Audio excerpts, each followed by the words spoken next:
Yo, what's going on, my hero fam? Pat here to talk about another deck profile, and in this one, we'll be talking about the biggest waifu in the franchise, Miss Takeyama Yu herself, Mount Lady. I really like this character. I think she is absolutely hilarious every time she shows up in the series. So I knew when she was announced as a playable promo that I wanted to get 4 copies of her and really make a deck around her stacking mechanic and just have a blast with it. And unfortunately, she was kind of a meme in set 1. She wasn't really that good, and she was really inconsistent with very poor defensive options overall, pretty much no matter how you played her. While in Crimson Rampage, I don't think her defense is too much better unless you play her under Void. I do think that under the good symbol, she has a very clearly defined playstyle that really takes advantage of her stacking mechanic. And she can throw up some truly impressive numbers, some really big damage as early as turn 2. I have hit people for roughly around 13 to 14 damage off of 2 attacks in just the second turn of the game when I went first. That is a lot of damage, by the way. If you're playing against a 7-hander, they're going to have a nightmarish time playing against this big girl. So, yeah, if you're somebody who wants to play a deck, again, with big numbers, and you also want to be a big waifu, then I definitely think that this deck is for you. So, let's talk about the character first, and then, as always, we'll go through the packages that are in the deck. So, we are playing Miss Takeyama Yu, aka Mount Lady. She is a 6-hander with 29 life. Her symbols are Earth, Good, and Void. She has Enhance, Commit. Add 1 copy of Mount Lady from your discard pile to your stage. If you cannot, you can add any 1 card of your choice to your momentum instead. Extra copies of Mount Lady in your stage cannot be used to pay for costs and things like that. She also has Enhance, discard 1 momentum. This attack gets +2 damage for each copy of Mount Lady in your stage, playable while committed. Do keep in mind that the starting Mount Lady that you are playing as is considered in your stage, so that second effect will always be worth at least +2 damage. Even if you have no extra copies of Mount Lady in play whatsoever and just the character, you will always get 2 damage for 1 momentum. So it's kind of like she just innately has powerful 2 on all of the attacks, but you cash out at only 1 momentum. You can't just like go, here's 2 on this one, 2 on this one, and so on and so forth. You cannot do that. So, yeah, there is value in playing extra copies of these Mount Ladies because once you have, 2 copies, then you get 4 damage for a momentum. When you have 3 here, you will get 6. And then if you have all 4 copies of Mount Lady in play, then you will get +8 on every single attack that you want to put a momentum on. Do keep in mind when you go for this commit to pick up a Mount Lady. If a Mount Lady exists, you must pick it up. You cannot pick up a momentum. It is not a choice between Mount Lady or momentum. So that is the drawback to playing extra copies of Mount Lady. The way that I have the deck built, you definitely want to be playing extra copies of Mount Lady, though, for sure, because you really want to be boosting up a lot of the damage on the attacks that are in this deck. If for some reason you don't like it, you can easily cut the Mount Ladies from the deck. In fact, I think if you're playing under the Void symbol, it's probably better to not play Mount Lady with any extra copies whatsoever because she has some really nifty tricks under the Void symbol. But we're not here for the Void symbol because we're playing under Good. So yeah, the first thing to do, add 3 extra copies of Mount Lady in the deck. And that is because our first package is a throw package. The vast majority of attacks in our decks are throws because throws do half damage rounded up even if they are blocked, which means that if you put +8 damage on a throw with Mount Lady, you are guaranteed to get at least 4 damage extra through in addition to whatever the printed damage is on the actual throw. So that's why we're under the good symbol. It gives us the most amount of throws, and again, stacking Mount Lady, the throws, they're just going to translate into guaranteed big damage. So let's talk about the first one. And that is Overhead Reversal. It is a 4 difficulty for a 3 check with a +3 high block. It is a 3 speed low for 4 damage, obviously a throw. Build 1 foundation with a printed difficulty of 0 from your discard pile, committed. We only play 1 0 diff in the entire deck. It's just extra value. We're primarily only playing it because it's a throw. It is going to be a minimum of 2 damage if they block it. If we put Mount Lady on it with no stacks, then it's going to be 3 damage. If you have max stacked Mount Lady, then it is going to end up being a guaranteed 6 damage. Again, of course, unless they have something like Walkling or whatever have you. Next throw, I think, is a significantly better one, and that is Invincible Clasp. 4 difficulty for a 3 check with a really nice +2 high block, because traditionally throws are always +3 blocks. We have a 3 speed high for 3 damage. It is a throw. Enhance, lose 2 health. This attack gets +3 damage. It is important to note, Mount Lady has the second highest health total amongst 6-handers in the game, so you can afford to spend that life pretty freely, especially against smaller life total characters like 7-handers or some of the 6-handers that are like at 25 life, like Ochako 3, for example. You can spend that life pretty freely to force them down and get them into a very uncomfortable life total. The other effect on the card is response, discard 1 momentum. After your rival plays a non-character enhance during this attack, cancel it. So one of the things you can do with Invincible Clasp is you can play the attack, and as soon as you go into combat, you can commit Mount Lady, pick up a card, put it into your momentum, and then that way, if they are going to try to avoid the throw at all with something like, say, a Wall Cling or like a Training with Gunhead at any time, like, because they're probably going to want to fire it off immediately, you've basically cut them off. There's no way they can actually now negate the damage of the throw unless for some reason they have multiple of them and you don't have enough momentum. But that is one thing to keep in mind. The first enhance on Mount Lady when you play this throw should be to consider committing her to pick up a momentum, so that way you have that response live if you do not already have it. So yeah, it's going to translate to a 6 damage throw if you are willing to pay the life total. So it's 3 guaranteed. It's going to be 8 damage to 4 guaranteed with Mount Lady. And then obviously if it is fully stacked up there when you pay the life total, it's going to be a guaranteed 7 damage throw. So that is a really, really good amount of damage that you're guaranteed getting through on a 4 diff. And then the last throw that I have in the deck here is Reverse Throw. It is a 5 diff for a 3 check with a +3 low block. It is a 2 speed mid for 5 damage, punch throw, enhance. If this attack deals 5 or more Damgi, draw 1 card. Yes, Damgi, because again, they misspelled damage on the card. There's no extra A there. So yeah, it's Damgi. If it does 5 or more Damgi, you're going to draw this card. And I like this one a lot because Mount Lady can almost assuredly guarantee this as at least 9 damage to be able to get the draw off of it. I don't have Facepalm Takedown, and honestly, I don't think even if I had it, I would put it in the deck because Reverse Throw, again, almost always draws the card for me, and the other attacks I have in the deck, I think, are very useful as far as utility and converting damage because I find when you have only throws, there's enough throw hate, especially under the void symbol, where they can kind of get out of it. So Mount Lady doesn't always have the biggest amount of impact. So we'll talk about those in a second. But yeah, I really like this one because, again, very easy for us to convert this into a free card draw. And Mount Lady needs as many cards in hand as possible so that she can either go on a long string to close out a game or to be able to play good defense, because the big thing about Mount Lady is she just kind of straight up has to play defense. As is, she doesn't really get too many tricks outside of like Specialist of Sound. You just have to play good generic defense with very few effects that help you there. Because the good symbol just in general doesn't have a whole heck of a lot of them. So those are the 12 throws in the deck. Next thing to talk about is what I call the combo package. These are the cards that I think help you really convert damage on the character, or just kind of like smooth over your game plan, so to speak.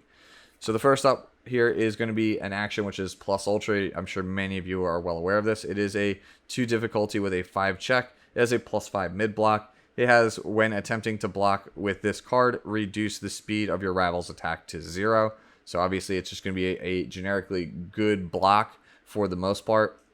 Even if it's just a partial, you basically only need to check a 5 plus the number of cards in your card pool to be able to block it. So it's really, really sick for that. It also has UA First Enhance, which Mount Lady is a set 1 UA character, so we can use this. Discard 1 momentum, double your attack speed or damage. The primary reason that this is here is because Mount Lady generates a lot of momentum, not only off of her face, but off of the fact that the vast majority of your attacks are throws, which means you will have a surplus of momentum, and there's nothing sweeter than just playing a reverse throw as your first attack, plus ultraing it and making it 10 damage. That is quite a lot, and will again guarantee that 5 damage unless they have something like, say, Wall Cling. So yeah, that's its primary use, is to double the damage of a throw, because it's really, really potent. It can also be used to double the speed of some of the other attacks that I'm going to be talking about in a second, to make them nigh impossible to block. So that is why this card is here. Next up is the Combo Foundation. I think this is the one that really makes the deck work, and I have not really seen anybody use this in Mount Lady yet so far. It is a 2 difficulty for a 5 check with a +3 low block. That's first impression. Sorry, I skipped the name. I was so excited to talk about it. First enhance, flip. If this is your first attack this combat phase, it's +3 damage. If it is blocked, your next attack gets +3 speed. This is the most important foundation in the deck. You want to see this on turn 1 every game if you can help it, because it's very easy for you to play reverse throw as your first throw, give it +3 damage, and then say +1 extra damage from another foundation like that we're going to talk about in the like the pump section a little bit after this. So it's very easy to get this reverse throw up to 9 damage with a card like First Impressions and some other stuff. So you get the guaranteed draw. And because it's a throw, the natural inclination is I don't want to take 8. I don't want to take 9. It's very easy to block. I'm going to block it, which means that the next attack that comes in is at +3 speed. And now if you were to throw like another reverse throw at a 5 mid, that's still pretty blockable, but there are other cards that we can play that make it significantly harder to block. So that's why we are playing this card. And the card that is incredibly difficult to block on turn 2 after you follow up with First Impressions in a throw is Airstream Driver. It is a 5 difficulty for a 3 check with a +1 low block. It is a 3 speed high for 6 damage. It is Charge, Fury, and Slam. It has Enhanced. Discard 1 card from your rival's card pool. This attack gets +3 speed and +3 damage. It also has Enhanced. Discard 1 momentum. Seal 1 rival asset or foundation. This card is fantastic inside of Mount Lady. So what you're going to do is play a reverse throw or whatever have you as your first attack in the turn. You're going to flip a First Impressions to give it +3 damage and pump the throw. They're probably going to block it, which means that when you play Airstream Driver as the follow-up attack, it's going to come in as a 6 high for 6, and then you discard the card that they blocked with it, and it becomes a 9 speed for 9. Now, when you consider that most people are going to build for foundations, there is a pretty decent chance that this is going to convert for big damage on the second turn of the game for 9. And now if you're playing against a 7-hander, for example, that with like 19 or 20 health, if the reverse throw was blocked, that's 4 damage. And if they for some reason cannot block the 9 speed not for 9 Airstream Driver, that is going to be 13 damage. That is more than half of their life in one turn. That's like 60% of their life off of just these two on the second turn of the game. So yeah, Airstream Driver is, I think, a criminally underplayed card, and I think it has incredible synergy with First Impressions. Just really, really good 1-2 punch overall. And also, that second enhance is definitely something you want to consider. You can play Airstream Driver as like the first attack in a turn, commit Mount Lady, pick up a momentum from your discard pile, and then seal a Wall Cling, and then just proceed to just kind of play a string of throws that will kill them. So yeah, that second enhance, really important. Really high skill cap move, lets you kind of like pick and choose and deny your opponent very specific lines of play. And the last attack in the deck is 3 copies of Hardened Jab, 4 difficulty with a 3 check, with a +1 high block, 3 mid for 5 damage, is a punch. Add 1 face down foundation from your stage to your hand, then build the top card of your deck face down. Couple of reasons this is in the deck. 1, +1 high block. We really value those. It's one of the best ones we can have. It is pseudo ramp because if you do not have a face down foundation, it will build one and you'll just get a free foundation. But its primary use here is for First Impressions. You will flip First Impressions. You will give your throw +3 damage. They block it. Cool. I'm going to play a 6 speed for 5 damage Hardened Jab now, and I'm going to pick up the First Impressions. And if you don't block it, here's 5 damage. If you do, that's fine. I'm going to just, as my third form, replay my First Impressions, and I'm going to chill back and play some good defense, some good Universes defense, and set up for my next throw with First Impressions, or my next turn with First Impressions with a throw. So yeah, that's kind of like how the general game plan is going to go. You throw, you First Impressions, they block it, you play something that's really scary, then it's hard for them to block, and if they cannot block it, it's free damage, and then you just, again, set up and do another one of these over and over again. So that's what I built the deck around. That is the basic offensive game plan, is just generate momentum, pump as much as we can with Mount Lady on our throws, and obviously set up plus speed off of First Impressions by capitalizing on the fact that our opponent is most likely always going to be blocking our throws. So let's talk about a couple more damage pumping foundations before we talk about the rest of them. So we have Self-Sacrifice here, 1 difficulty 5 check, +1 low block, Enhance, destroy a foundation. This attack gets +1 or -1 damage. This is our only real way to get out of deadlock. It's also the best low block in the deck, and it can force through damage on a throw. If you have 2 of these down, and your opponent's like, say, at like 5 life, and your throw is going to do a guaranteed 4, just eat 2 foundations and get it up to the 5 and kill them.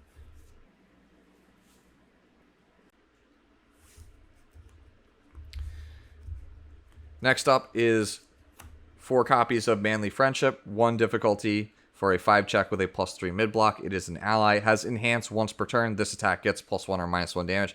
It's just free damage on your throws. If you have this down and First Impressions when you play reverse, though, that is going to be a guaranteed 9 damage. Going to let you draw a card. Also helps us play some defense by mitigating damage. If you have like 2 of them, you can reduce the damage of an attack by 2 that you know you can't block. So it is a overall very good card. It's just free stats whenever you need it. Alright, so now let's look at the rest of the foundations in the deck. We have 4 copies of It Can't Be Fixed, 0 diff for a 5 check with a +1 high block. Response, after your rival makes you commit any number of cards due to an effect, you can flip it and build the top card of your deck, playable while committed. It's Stun Hate. Needs Stun Hate in every single deck. It's also just, again, an excellent block, one of the very best in the entire game. 2 copies of Bonds of Friendship, 1 difficulty for a 6 check with a +1 high block. Enhance, flip, this Fury attack gets -3 damage.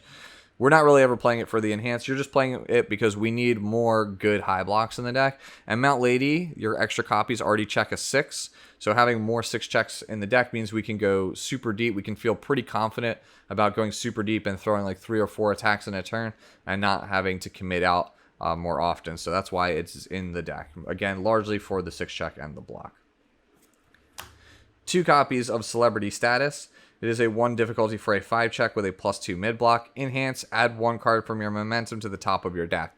Originally I had this as a 4x, but I found that I don't need it as often as I thought I would. So obviously all of your throws are going to probably just end up going to your momentum, which means you could flip Celebrity Status and put a throw on top of your deck. And if you have a way to draw it, you can get more attacks out of it. I've found though that I only really am doing that when I'm trying to close out a game, because I always have a decent amount of attacks in my hand and I'm spending my momentum for pumps. So that's why I cut it down to 2. If for some reason you want to play more copies of it, you can add more copies of it. But for me, 2 has been the perfect number so far. 4 copies of Destined for Mainstream Success, 1 difficulty 5 check, +2 mid block. Enhance, flip, name a card type, then reveal the top card of your deck. If the revealed card is the name type, you draw it. Obviously, it's here to combo with Celebrity Status because you put a throw from your momentum on top of your deck, then you name attack with Destin, and then you draw it and you keep going. It's also just good for verifying checks, and then obviously if you just need a Hail Mary block on defense, that is another use for the card. It's just an overall rock solid card, and it's a 4 of in most of the colors and decks that can actually play it. 3 copies of Passing the Torch, 2 difficulty for a 5 check, +3 mid block. Enhance, commit to draw a card. If you have no cards in your hand, draw 2 cards instead. Really good foundation. If you're wondering why I'm not playing 4, it's because it has a very poor mid block overall. And I am not Midoriya or a deck that runs low on cards often in my hand, so I very rarely get the draw 2. There are sometimes where I feel like I need the draw. I'm looking for a specific block zone, or I'm looking for a specific attack to close out a game, and that's why it's here. But I don't need it every game, and I think 4-ofs really should be cards you want to see every game, or just really hone in on your strategies, which is why my throws are all at 4x's and why First Impressions is at 4x as well, because it helps solidify my game plan of pumping throws and making it me have a bunch of unavoidable damage. 3 copies of Specialist of Sound, 2 difficulty for a 5 check, +3 low block. It has response. After you check this card, you can reveal the top card of your deck. So if you mill it, you can basically see what the next card is and see if you'll end up passing the check or you're going to end up having to commit foundations. It also has response commit. After an attack is played, it gets -3 speed. So yeah, obviously one of the best defensive foundations in the entire game. However, just like with Passing the Torch, I don't think I need it as much. for the most part, Mount Lady is kind of an aggro deck that is someone that can also play mid-range. So I don't need to play like a super prolonged game. I just want to see like one specialist in the game if I need it to be able to block an attack. It's not like a mandatory 4 of, I feel like, in her. If you feel like playing 4, by all means, you are able to do so if you want. And the last card in the deck is 2 copies of Takeyama Fanatic. It is a 2 difficulty for a 5 check with a +3 mid block. Response, destroy. After your rival plays an enhanced ability on an asset or foundation, cancel it. It's here because it hates out, again, training with Gunhead or Wall Cling or whatever have you. If your opponent is trying to dodge your throws and you have one of these down, you can just nope it and go for a game. Do keep in mind, if your opponent's at a really high life total and they are going to Wall Cling and it's still relatively early in the game, I don't think I would pop the Takeyama Fanatic just yet, because you don't really want to be down on foundations. You might, check out. You might overextend just because you're trying to force through like 3 to 4 damage at the very start of the game. This is primarily here for the end game when you're going for a lethal swing and you want to negate something that stops it. So do keep that in mind. It also does have a deadlock where you can destroy it to make your opponent discard a card. Doesn't really ever come up because this deck is probably going to either kill you or be dead long before we get to deadlock. Again, I still put the self-sacrifice in here because in case we do go to deadlock, but it's primarily, again, just to eke through a bit of damage and kill somebody with our throws. So that is my take on Mount Lady for this format. Hopefully you all enjoyed it. Airstream Driver, I think, is probably my favorite card in the deck because it's so explosive when you actually do get the first impressions combo off. And I honestly would like to see that combo be played in more decks because I do think it is very, very good. So, with the deck profile done, if I missed anything, let me know down in the comments below, or let me know which characters you want to see me cover next. And as always, enjoy the rest of your day, the rest of your week, and I'll catch you all in the next one. Bye-bye now.